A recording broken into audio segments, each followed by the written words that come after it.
안녕하세요. 오늘 저희가 좀 깊이 들여다볼 자료는 문혜룡 목사님의 글과 말씀 기록입니다. 네, 특히 5자녀 중에서 실제 딸 에스더를 향한 목사님의 생각, 그리고 신앙과 학업 사이에서 균형을 잡으려는 그분만의 교육 철학, 여기에 좀 초점을 맞춰보려고 해요. 문 목사님의 기록을 보면 어떤 이상적인 신앙 원칙이 있잖아요. 그렇죠. 그걸 이제 현실적인 자녀 양육, 특히 애쓰더나는 한 아이의 구체적인 상황에 어떻게 적용할까 그 고민이 좀 생생하게 드러나는 것 같아요. 어떤 통찰을 얻을 수 있을지 저도 기대가 됩니다. 네, 한번 같이 이야기 나눠보시죠. 먼저 그 교육 철학의 시작점을 보면 여호수아처럼 하나님 한 분만 섬기는 아버지가 되겠다. 이 결심이 아주 강하시더라고요. 맞아요. 그게 자녀들이 잘 자란 비결이다 이렇게 강조하시죠? 부모가 먼저 영적으로 바로 서야 한다. 이런 말씀이신 거죠? 네. 근데 이게 흥미로운 게 그냥 종교적인 가르침에서 그치는 게 아니라 본인의 과거 경험들 있잖아요. 네네. 예를 들면 뭐 키 콤플렉스라던가 아버지와의 관계에서 느꼈던 어려움 같은 것들.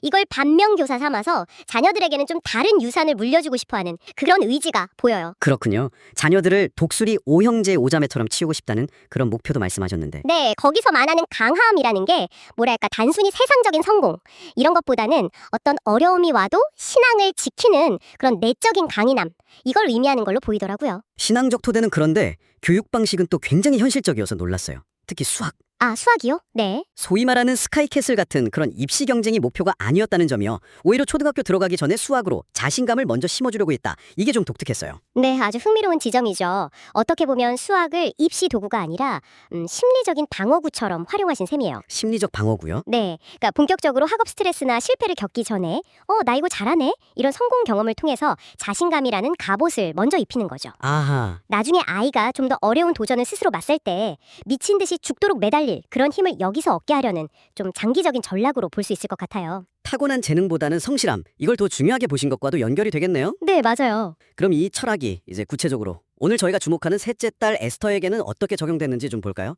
당시 중학교 1학년이었는데 네, 에스터요. 목사님이 에스터를 멘탈과 발과 별 이렇게 부르면서 애정을 표현하시더라고요.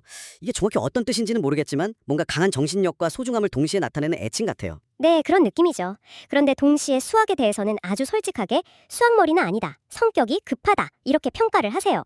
이 온도 차이가 참 인상 깊었어요. 맞아요. 애정은 넘치는데 평가는 또 냉정하고. 바로 그 부분이 문 목사님 교육 철학의 현실에서 어떻게 작동하는지를 잘 보여주는 것 같아요. 에스터는 아버지한테 제일 잘하는 딸이면서도 동시에 수학적인 면에서는 좀 아쉬움이 있는 딸인 거죠. 잠재력에 대한 기대는 또 있으시더라고요. 언젠가 수학머리가 열리면 어떻게 될지 기대된다. 이런 표현도 있고요. 그렇죠. 기대와 함께 현실적인 어려움, 예를 들어 틀린 문제가 많아도 진도 나가기에만 급급하다 이런 꾸중 기록도 있거든요. 그 사이에서 고민하는 모습이 보이는 거죠. 의대 목표로 새벽까지 공부하는 딸을 보면서 살아남기를 이렇게 적으신 부분에서는 정말 부모의 복잡한 마음이 느껴지더라고요. 기대하면서도 안쓰럽고. 네, 맞아요. 그 복잡한 심경이 그대로 드러나죠. 그럼 동기부양은 어떻게 하셨을까요? 그냥 채찍질만 하신 건 아닐 건데요. 동기부여 방식도 흥미로워요. 성경 암송 같은 목표를 주면서 그걸 완주하면 휴대폰이나 게임, 용돈 같은 구체적인 보상을 활용하세요. 보상을요? 네, 하고 싶은 것을 하려면 하기 싫은 것도 해야 한다. 이 원칙은 확고하신데 당근도 확실히 주시는 거죠. 그렇군요.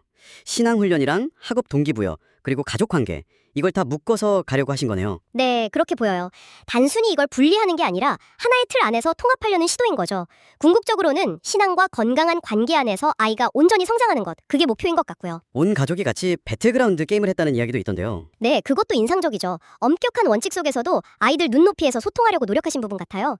단순히 성적만 보는 게 아니라 좀 균형 잡힌 성장을 추구하신 거죠. 네, 오늘 문혜령 목사님의 자료를 통해서 신앙을 가장 중요하게 생각하면서도 수학 같은 도구를 또 자신감 키우는 데 활용하고 특히 셋째 딸 에스더를 향한 그 애정과 현실적인 기대가 공존하는 모습을 봤습니다. 이상과 현실 사이에서 균형을 찾으려는 노력이 참 돋보였어요. 그 동시에 열정과 집착의 경계, 이걸 강조하신 것 같아요. 열정과 집착의 경계요? 네, 이 이야기를 들으신 당신께서는 스스로 어떤 목표를 향해 가거나 아니면 다른 사람, 특히 자녀를 이끌 때 있잖아요. 어디까지가 건강한 격려이고 또 어디서부터가 좀 해로운 압박이 될 수 있을까? 그 미묘한 선을 어떻게 발견하고 지켜나가야 할지 한 번쯤 생각해 보시는 계기가 되면 좋겠습니다. 네. 에스터의 사례처럼 기대와 현실 사이에서 그 최선을 찾아가는 여정은 어쩌면 우리 모두에게 주어진 과제일 테니까요.